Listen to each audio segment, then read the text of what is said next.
लिखिए, अध्यादेश अनुच्छेद 123 है।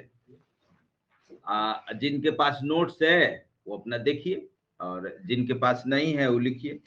अध्यादेश अनुच्छेद 123 है। तो पिछले क्लास में बताए थे कि जब संसद के दोनों सदन या कोई एक सदन सत्र में न हो और किसी विषय पर कानून बनाना अनिवार्य हो जाए, अति आवश्यक हो जाए, वैसी स्थिति में अध्यादेश लाया जाता है। अध्यादेश एक टेम्पोररी अस्थाई कानून है। और पिछले क्लास में पोटो और पोटा का उदाहरण देके समझाए थे कि जैसे कोई ऑर्डिनेंस इशू होता है तो उसे फिर संसद में पारित करना होता है। अगर नहीं पारित हुआ तो वो ऑर्डिनेंस समाप्त हो जाएगा। तो लिखिए कि जब संसद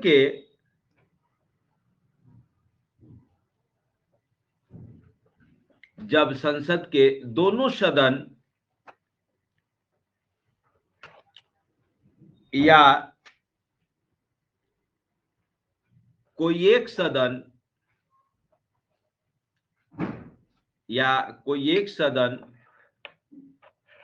सत्र में नहीं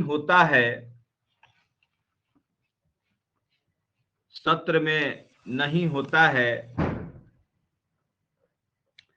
तब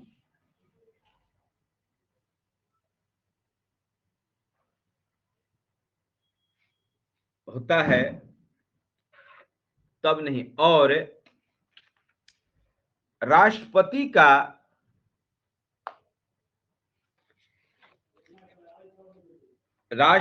का यह समाधान हो जाता है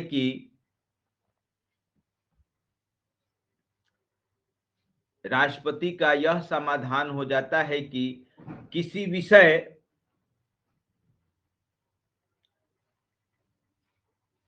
के बारे में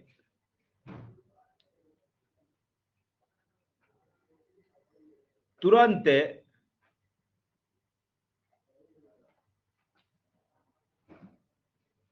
विधि का निर्माण करना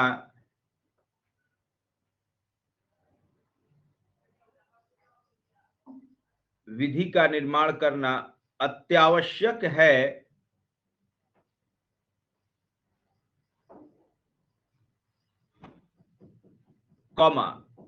जिसको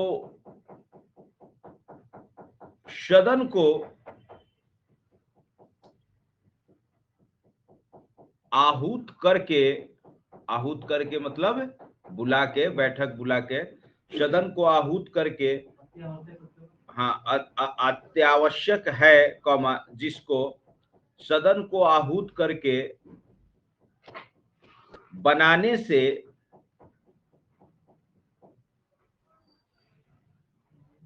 होने वाले विलंब के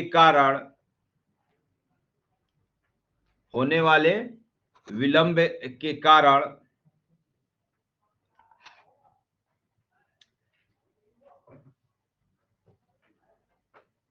देश को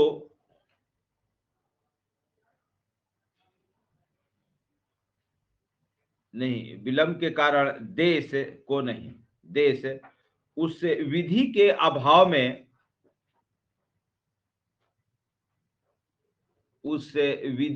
अभाव में उत्पन्न समस्या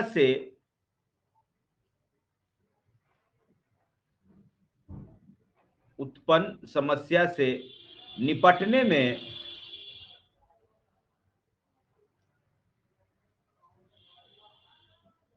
असमर्थ है,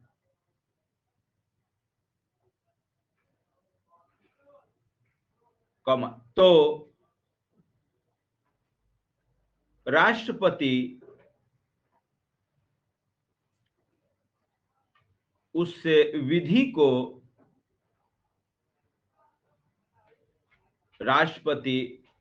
विधि को प्रभावी करने के लिए प्रभावी करने के लिए अध्यादेश प्रख्यापित करेगा।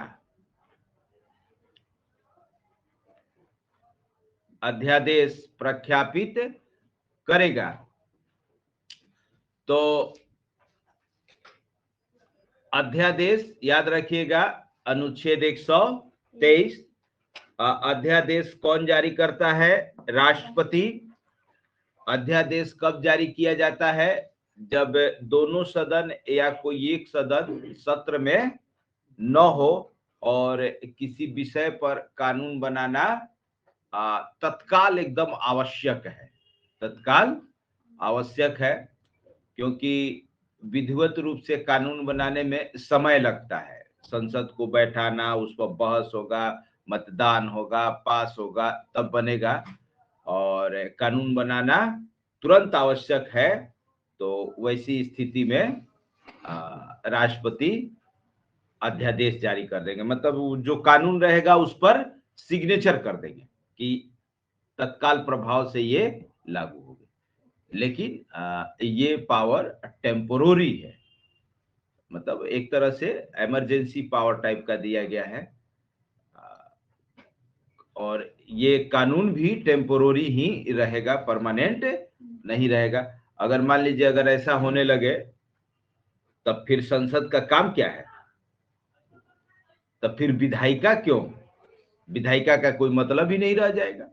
राष्ट्रपति केवल अध्यादेश पे अध्यादेश जारी करते रह जाएंगे, है ना। आगे लिखिए, पैराग्राफ चेंज करके।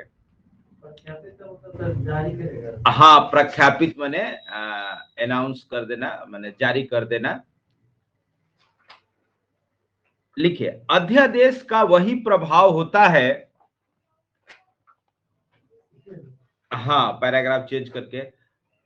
अध्यादेश का वही प्रभाव होता है जो संसद द्वारा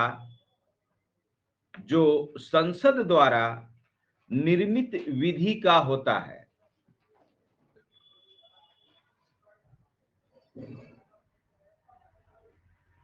संसद द्वारा निर्मित विधि का होता है। इसका भी प्रभाव उतना ही रहेगा जितना संसद से पारित कानून का होता है। लिखिए, इस पर भी वे सारी मर्यादाएं अधिरोपित होती हैं। इस पर भी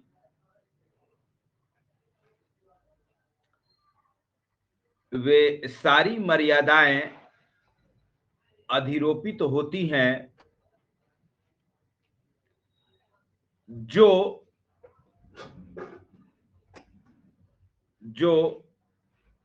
निर्मित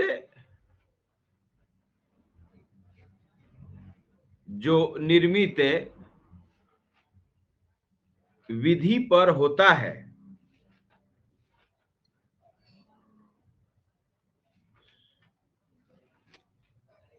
जो निर्मित विधि पर होता है, मतलब जो कानून अपना संसद द्वारा बनाया जाता है, उसका जो प्रभाव है सेम टू सेम इसका भी वही प्रभाव है, वही वैल्यू है। आगे लिखिए,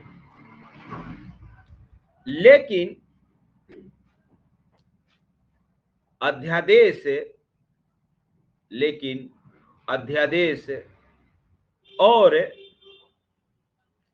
अध्यादेश और निर्मित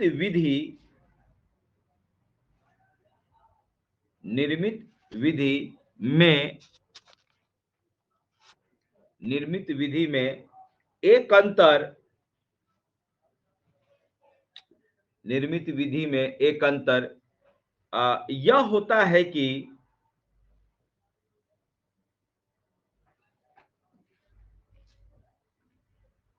संसद द्वारा निर्मित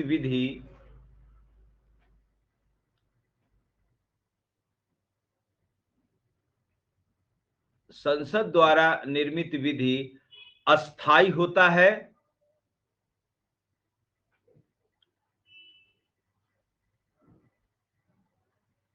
तथा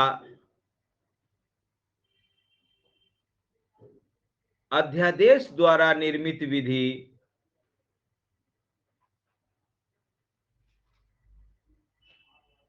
अस्थाई होता है। अस्थाई होता है।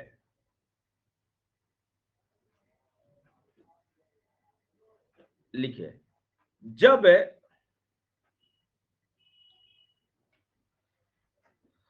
संसद के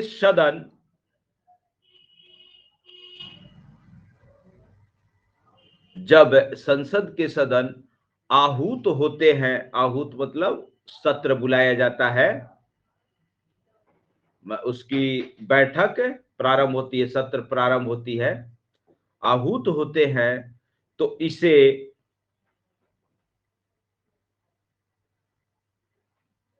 6 सप्ताह की अवधि के भीतर, 6 सप्ताह को अंडरलाइन कर दीजिएगा। यही बार बीपीएससी प्री में भी यही पूछा था कि अध्यादेश को जब सदन बैठक में आती है, सत्र में आती है, तो कितने दिन के भीतर पारित करना होगा। तो 6 सप्ताह, और ये 6 सप्ताह की जो गणना है, जिस दिन बैठक प्रारंभ हुई उस दिन से, तो मान लीजिए 2 सदन है, तो एक आज हुआ, एक 10 दिन बाद हुआ, तो जो 10 दिन बाद हुआ वहां से स्टार्ट होगा, पहले वाले से नहीं। माने दोनों सदन में जो सदन बाद में आहूत होता है, तो जिस तारीख को बाद वाला आहूत होता है वहां से गिनती शुरू होगी। लिखिए, 6 सप्ताह की अवधि के भीतर पारित करना होता है, कॉमा, यदि ऐसा नहीं होता है, यदि ऐसा नहीं होता है तो अध्यादेश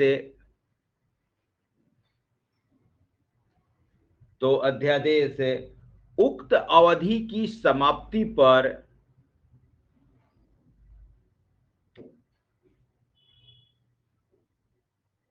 प्रवर्तन में नहीं रहेगा। प्रवर्तन माने लागू नहीं रहेगा, समाप्त हो जाएगा। प्रवर्तन माने होता है इनफोर्स, माने अब उसका कोई प्रभाव नहीं रहेगा, उसका प्रभाव समाप्त हो जाएगा। प्रवर्तन में उक्त अवधि के समाप्ति पर प्रवर्तन में नहीं रहेगा, प्रवर्तन में नहीं रहेगा। लिखिए, 6 सप्ताह की अवधि, 6 सप्ताह की अवधि बाद में समवेत होने वाले, समवेत माने बैठक प्रारंभ होना, समवेत होने वाले सदन की तारीख से, सदन की तारीख से गिना जाएगा। सदन की तारीख से गिना जाएगा।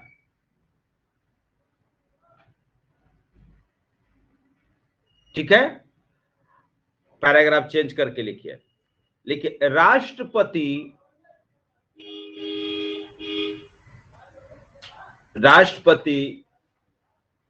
ऐसे अध्यादेश को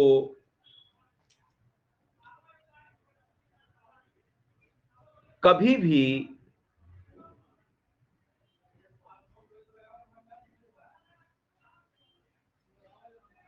वापस ले सकता है,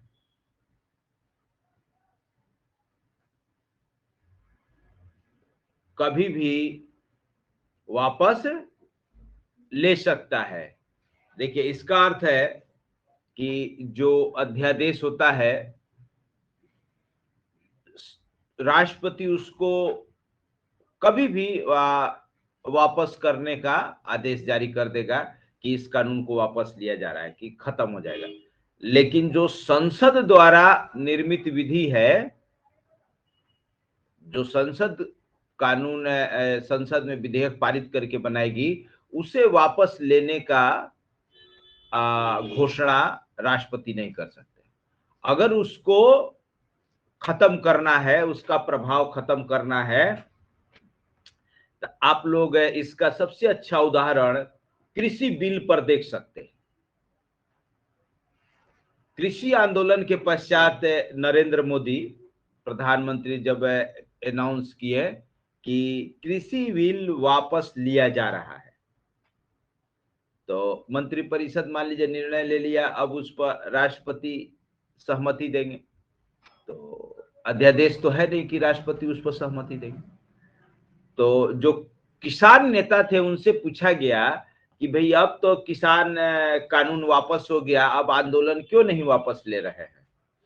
तो किसान नेता बोले कि ये तो प्रधानमंत्री का वक्तव्य है, जब तक संसद में मतलब उसको हटाने का विधेयक पारित नहीं होगा, तब तक तो इनके कहने का कोई वैल्यू नहीं है। तब फिर संसद का जब सत्र आया और उसमें कानून वापसी का विधेयक पारित हुआ, तब जाके वो कानून समाप्त हुआ। तो संसद जो पास करके, एक मिनट हमारे,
लिखिए। हाँ, तो जो संसद द्वारा निर्मित कानून है उसको संसद ही वापस करेगा, और अध्यादेश राष्ट्रपति कभी भी, अब जैसे अगर वो कृषि कानून अध्यादेश रहता और प्रधानमंत्री बोले और उसी टाइम राष्ट्रपति उस पर अपना हस्ताक्षर कर देते कि हाँ इस अध्यादेश को वापस लिया जा रहा है, तो अध्यादेश वापस, कानून खत्म। आगे लिखिए कि राष्ट्रपति ऐसा अध्यादेश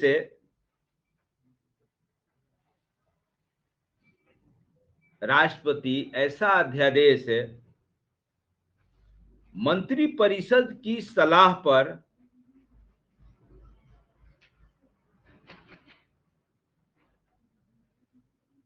प्रख्यापित करता है,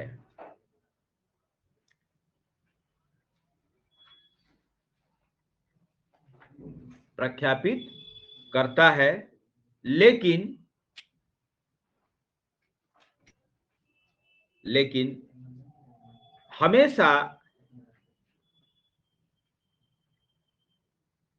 ऐसा करने के लिए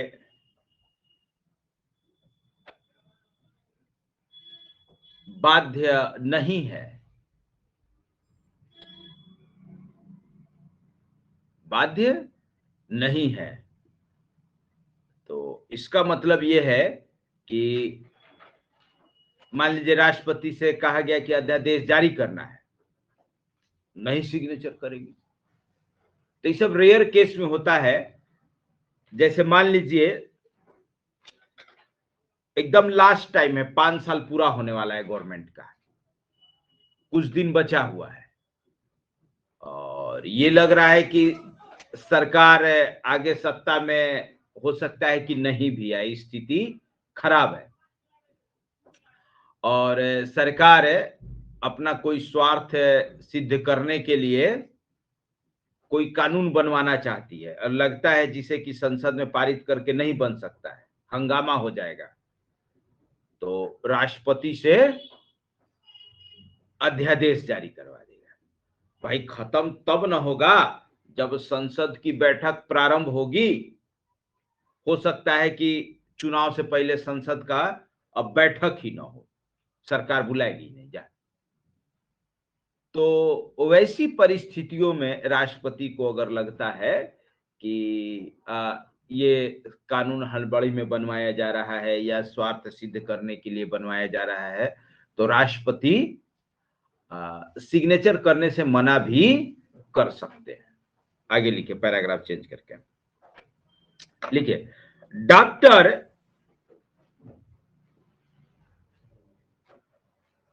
शंकर दयाल शर्मा, डॉक्टर शंकर दयाल शर्मा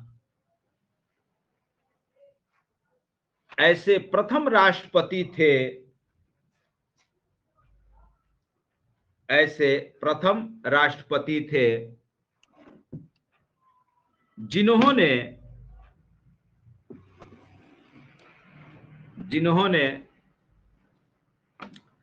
सरकार के सलाह पर, जिन्होंने सरकार के सलाह पर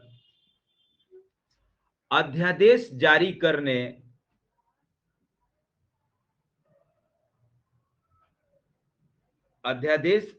करने से इनकार कर दिया था।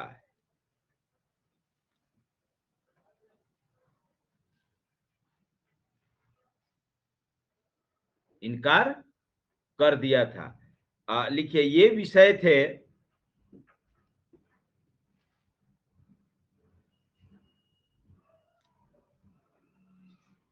पहला, दलित क्रिश्चियन आरक्षण,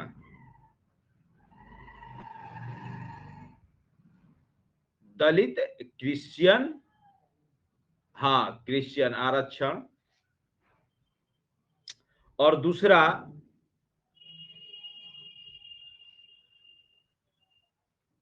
प्रचार प्रसार के लिए समयावधि, मतलब टाइम पीरियड 14 दिन तक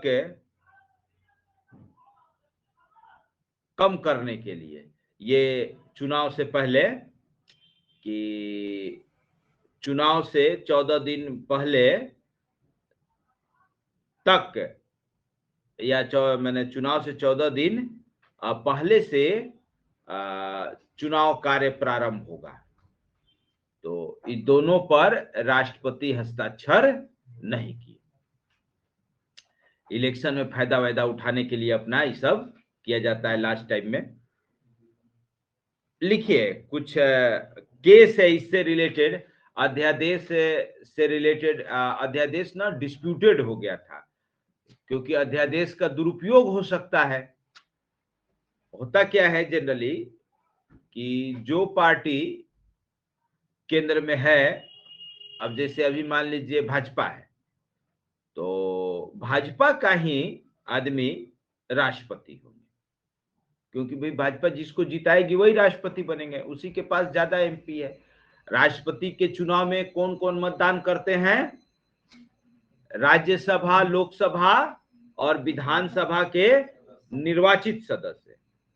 तो नो डाउट लोकसभा में अभी भाजपा के एमपी ज्यादा हैं, राज्यसभा में भी है और बहुत सारे राज्यों में भाजपा के हैं। तो अगर बहुमत है तो आसानी से अपने आदमी को राष्ट्रपति बना सकता है।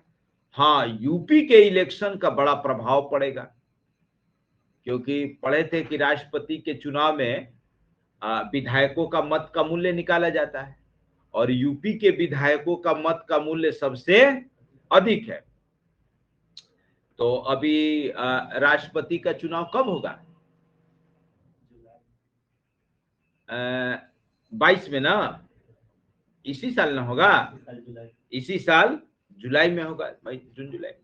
और अभी यूपी का इलेक्शन है, तो अब यूपी में अगर भाजपा को कम सीट आया तो राष्ट्रपति चुनाव में भी इसको नुकसान हो जाएगा, और ज्यादा सीट आएगा तो राष्ट्रपति के चुनाव में फायदा हो जाएगा।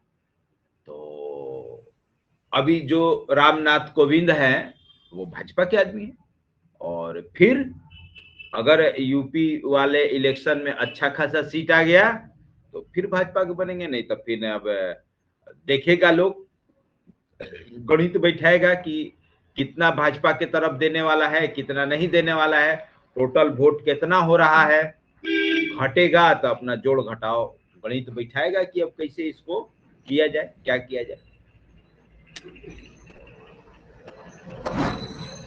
और देखिए, जैसे एमपी विधायक का इलेक्शन होता है तो यहाँ पब्लिक को वोट देना है, यहाँ पब्लिक को वोट करना है। तो पब्लिक वोट करे या न करे, पब्लिक वोट करे या न करे, तो आप लोग सुनते हैं 50% मतदान हुआ, 60% मतदान हुआ, 100% तक कभी नहीं होता। लेकिन राष्ट्रपति के चुनाव में एमपी एमएलए को वोट देना है तो यहाँ एक शब्द है व्हीप, यहाँ एक शब्द है व्हीप। तब पार्टियां व्हीप जारी करती हैं। व्हीप एक तरह का आदेश है जिसका कि उल्लंघन नहीं करना है किसी भी मेंबर को। अगर कोई मेंबर व्हीप का उल्लंघन किया तो उसे दल बदल माना जाएगा और उसे अपनी सदस्यता खोनी पड़ जाएगी।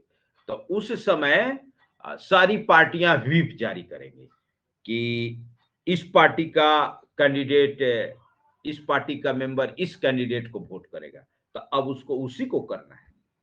जहां इधर उधर किया तब माना जाएगा कि ये दल बदल कर दिया है, पार्टी छोड़ दिया है। वहां तो अपना जो गड़बड़ होना होगा, उसकी सदस्यता चली जाएगी, उसकी सदस्यता समाप्त हो जाएगी, बाद में होगी, लेकिन उस समय तो हरवा देगा, ये चीज है। तो इसलिए राष्ट्रपति के चुनाव में, इस सब में पहले से सब आंकड़ा काउंट रहता है कि इतना वोट मिलने वाला है, इसको इतना वोट मिलने वाला है, इसको इतना। व्हिप जारी कर देगा कि सबको वोट करना ही करना है। लिखिए कि इन अप्रैल 1996, नहीं उसी में, ये अध्यादेश से ही रिलेटेड सब डिस्प्यूट है। In April 1996 president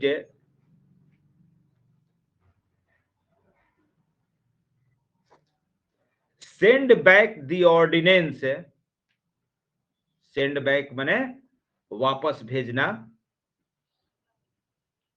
send back the ordinance to the council of minister, to the council of minister on the ground that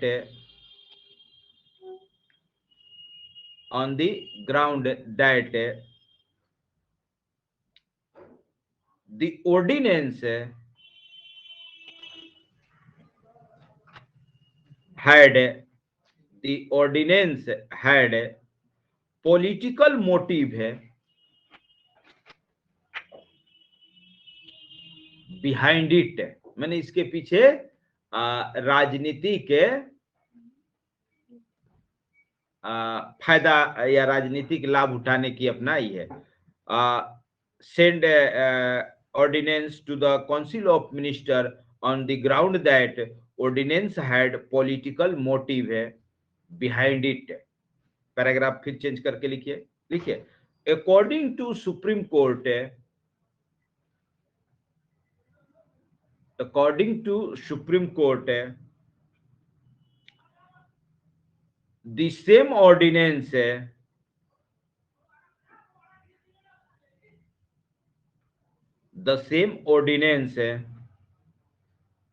cannot be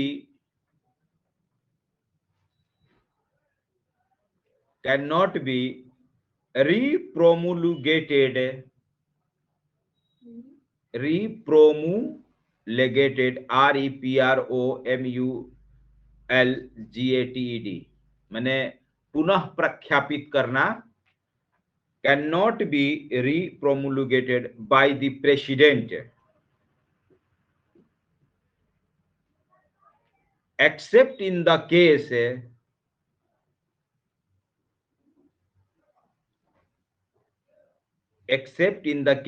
when it has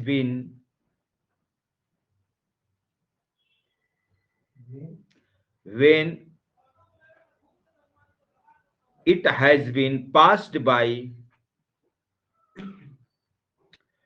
both the houses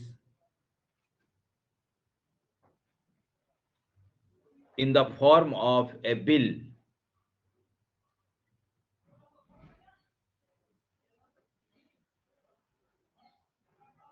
तो यहां कहने का मतलब है कि राष्ट्रपति एक ही अध्यादेश को बार बार प्रख्यापित नहीं करेंगे। मान लीजिए प्रख्यापित किए और कभी भी वापस ले सकते हैं, तो जैसे ही सदन सत्र में आने वाला है वापस ले लिए, फिर सदन खत्म हुआ, सत्रावसान हुआ, आप फिर इस अध्यादेश को जारी कर दिए। तो ये अध्यादेश का पावर का दुरुपयोग है। अध्यादेश की शक्ति इसलिए नहीं दी गई है, अध्यादेश की शक्ति दी गई है कि इमरजेंसी केस में आप इसको यूज करिए, इमरजेंसी केस में आप इसको यूज करिए, आप पे इसका मिसयूज नहीं करिए, आप इसका मिसयूज नहीं करिए। तो बार बार किसी कानून पर, एक ही कानून पर अध्यादेश जारी करके सरकार काम चलाने के लिए सोचेगी तो ये मामला जाएगा सुप्रीम कोर्ट, और सुप्रीम कोर्ट ऐसे कानून को रद्द कर देगा। भी अध्यादेश की शक्ति मिली है, लेकिन संविधान के व्याख्या का अधिकार सुप्रीम कोर्ट के पास है। तो संविधान अनुच्छेद 123 की व्याख्या करेगा, कहेगा कि ये जो पावर मिला है आपको असामान्य परिस्थितियों से निपटने के लिए मिला है। लोकतंत्र है, ये जनता के प्रतिनिधि संसद में है, ऐसे तो करिएगा तो आप तानाशाह बन जाइएगा। आपका है देश, आपको ये पावर दिया गया है असामान्य परिस्थितियों से निपटने के लिए, नहीं तो फिर तो तानाशाह बन जाएगा। फिर लोकतंत्र का मतलब है क्या रह जाएगा जब अपने से अध्यादेश जारी कर करके कानून बनाने लगेगा तो वो लोकतंत्र का धज्जी उड़ा देगा, लोकतंत्र के भावनाओं के खिलाफ हो जाएगा। तो सुप्रीम कोर्ट बोला कि आप बार बार एक ही अध्यादेश को प्रख्यापित नहीं कर सकते। भाई बार बार कर रहे हैं, इतना जरूरत है तो लाइए संसद में बहस कराइए, उस पर कानून, परमानेंट कानून बनाइए। ठीक है, तो एक ही विषय पर बार बार अध्यादेश जारी नहीं किया जाएगा अकॉर्डिंग टू सुप्रीम कोर्ट। संविधान में ऐसा नहीं लिखा है, लेकिन संविधान की व्याख्या का अधिकार तो सुप्रीम कोर्ट के पास है। आगे देखिए, नीचे लिखे paragraph change, according to Supreme court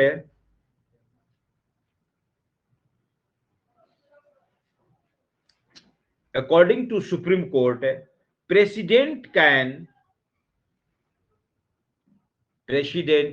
prorogue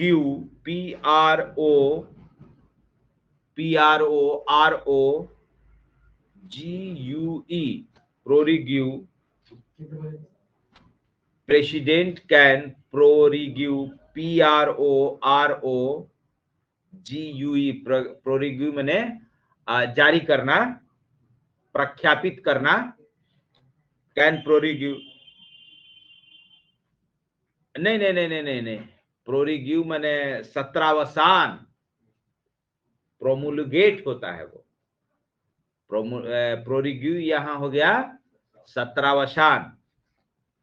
according to Supreme Court, president can prorogue both the house to issue an ordinance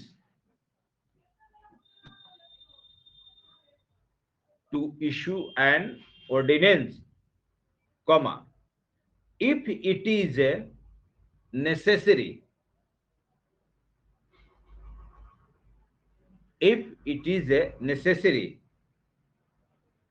the prorogue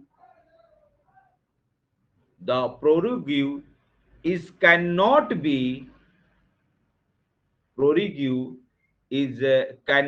be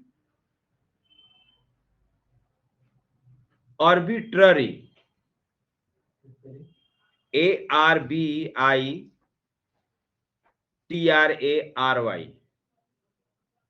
इसका अर्थ यह है कि मान लीजिए कि किसी विषय पर कानून बनाना जरूरी है, संसद सत्र में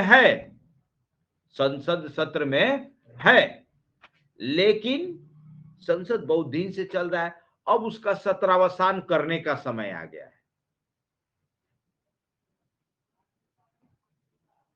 और लग रहा है कि ये जो विधेयक है जिस पर कानून बनाना है, अगर संसद में लाया जाता है तो इतना जल्दी पारित नहीं होगा, तब राष्ट्रपति क्या करेंगे कि सदन का सत्रावसान कर देंगे। तो जब तक सदन सत्र में रहेगा तब तक तो राष्ट्रपति अध्यादेश जारी नहीं कर सकते, तो सदन का सत्रावसान कर देंगे तो उनके पास अध्यादेश जारी करने की शक्ति आ जाएगी। तो सदन का सत्रावसान करके और अध्यादेश जारी कर देंगे। फिर लिखा हुआ है कि the prorogue can not be arbitrary, ये मनमाना नहीं होना चाहिए, मनमाना नहीं, स्वार्थ सिद्ध करने के लिए नहीं, नकारात्मक भावना से नहीं, सकारात्मक भावना से होना चाहिए, है ना।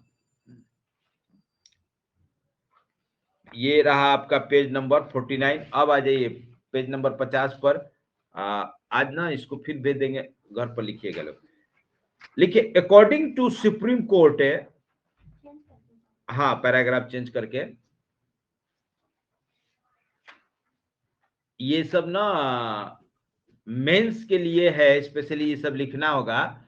और दूसरी चीज, प्री में भी मान लीजिए ऑप्शन दे दिया, अब जैसे 5 ऑप्शन दे रहा है कि उपर्युक्त में से कोई नहीं या एक से अधिक, तो इस सब में से कोई भी प्रावधान दे देगा, तो इस सब तो संविधान में लिखा हुआ नहीं है, इस सब तो सुप्रीम कोर्ट का जजमेंट है, तो वहां लड़के को मिलेगा नहीं, तो इसलिए सब लिखवा दे रहे हैं। लिखिए, according to Supreme Court it is under judicial review, मतलब ये न्यायिक पुनर्विलोकन के दायरे में है। When it is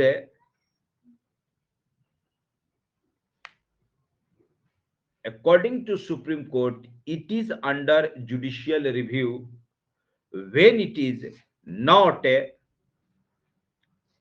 in accordance with the will of the constitution,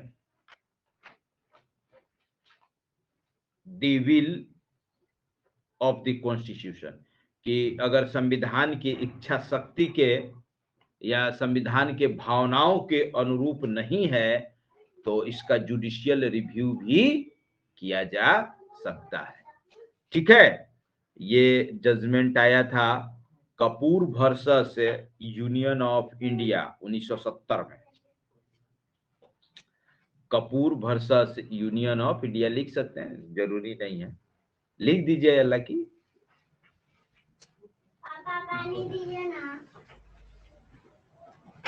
Kapoor versus union of India 1970। चलिए, ये आप लोगों का अध्यादेश समाप्त हो गया। अब अगला टॉपिक है, लिखिए, भारत की संचित निधि, consolidated fund of India. Bharat की संचित निधि।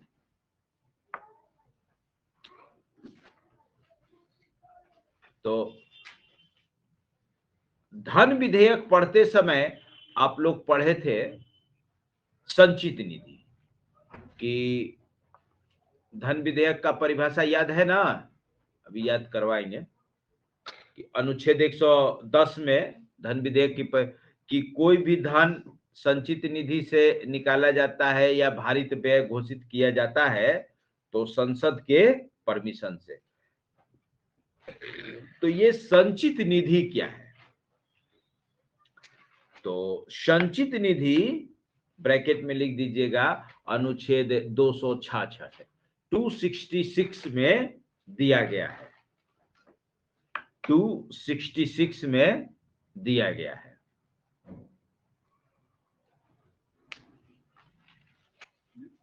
नीचे से लिखिए, लिखिए अनुच्छेद 266 यह उपबंध करता है कि 266 यह उपबंध करता है कि भारत की तथा राज्यों की संचित निधि होगी जिसमें हाइफन देके नीचे से लिखिएगा। देखिए सिंपल सा है कि जैसे आप लोग कुछ भी अर्न करते हैं तो अपना पैसा आप अपने बैंक अकाउंट में रखते हैं, तो उसी टाइप से ये गवर्नमेंट को जो भी टैक्स आता है, जो भी इनकम आता है, वो पैसा किसका है? जनता का पैसा है। अरे प्रधानमंत्री और वित्त मंत्री एक तरह से उस सबके रक्षक हैं। जैसे मान लीजिए कि आपके मोहल्ले में कोई फंक्शन हो रहा है, कोई त्योहार हो रहा है, दुर्गा पूजा हो रहा है, मोहर्रम और जो भी, तो दुर्गा पूजा करने के लिए पूरे मोहल्ले से चंदा इकट्ठा किया जाता है। चंदा इकट्ठा किया जाता है तो वो पैसा किसका हुआ? पूजा समिति का है। वो चंदा इकट्ठा करने वाले नहीं है। मान लीजिए पूजा समिति का कोई अध्यक्ष होगा, कोई सचिव होगा, कोई कोषाध्यक्ष होगा, अलग अलग लोगों को जिम्मेदारी सौंप दी जाती है, तो वो लोग केवल उस जिम्मेदारी को निभा रहे हैं, पैसा उनका नहीं होता, चंदा का पैसा है, समिति का पैसा है। और समिति का पैसा कहाँ खर्च होगा, कैसे खर्च होगा, समिति तय करेगी, कोई एक आदमी तय नहीं करेगा। उसी टाइप से गवर्नमेंट को जितना भी टैक्स आता है तो किसका पैसा है? सरकार का है। वो वित्त मंत्री, प्रधानमंत्री, राष्ट्रपति का नहीं है। वो पैसा किसी के घर में नहीं रखा जाता है, उसके लिए एक खाता बनाया गया है जिसका नाम है संचित निधि, उसमें सब जमा किया जाता है। ठीक है, और हिसाब किताब इसका ऐसा रहता है कि एक पैसा ना कम ना बेशी, एक पैसे का हिसाब इधर उधर नहीं होना चाहिए। हमेशा ऑडिटिंग होता है, हमेशा ऑडिटिंग होता है हर चीज का। एक पैसे बैलेंस शीट जो बनता है एकदम वैसा, एक पैसा ना इधर से उधर नहीं बचे। तो देखिए इसमें क्या क्या रखा जाता है। पहला लिखिए, संचित निधि होगी जिसमें नंबर 1 सरकार को प्राप्त सभी राजस्व, रेवेन्यू, सरकार को प्राप्त सभी राजस्व, रेवेन्यू, राजस्व या रेवेन्यू क्या होता है? टैक्स। ये जीएसटी लग गया, ये सब लग गया, इनकम टैक्स लग गया, तो ये सब क्या है? रेवेन्यू है, टैक्स है। तो टैक्स को कहते हैं राजस्व। दूसरा, सरकार द्वारा हुंडियां निर्गमित करके,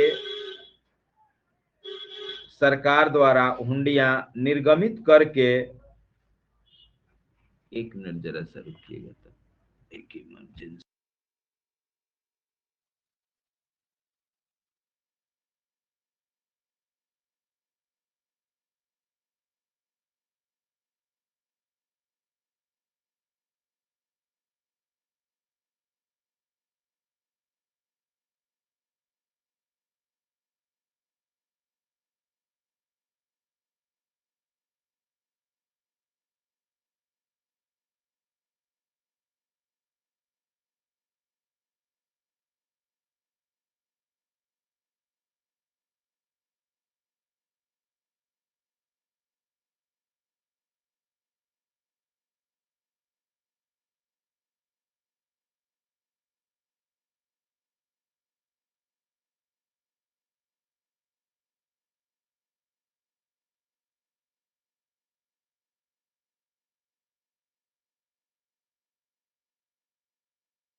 अनम्यूट कर दीजिए।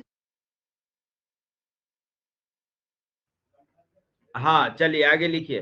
ये सब अभी आ रही हो सोनाली, फैजान, कहाँ थे कब से? अब लास्ट में। अच्छा चलो, जब वीडियो हम डाल देंगे यूट्यूब पर, वहां देख लीजिएगा लोग। लिखिए कि अच्छा लगता है ना, इस वजह से भी थोड़ा सा लापरवाह हो गया है लोग कि चलो यूट्यूब पर ता ही जाएगा, देख लेंगे, थोड़ा सा 10 मिनट आराम कर लेते हैं। आए? हाँ हाँ हाँ हाँ, लिखिए, सरकार द्वारा हुंडियां निर्गमित करके प्राप्त धन और उधारों के प्रति संदाय, जल्दी जल्दी लिख लीजिए, थोड़ा सा हम बस निकलना है, समझा देंगे बाद में। उधारों के प्रति संदाय सब क्या है समझाएंगे आराम से कल। नहीं नहीं नहीं नहीं नहीं नहीं नहीं, हाँ हाँ, प्राप्त धन और उधारों के प्रति संदाय द्वारा प्राप्त धन,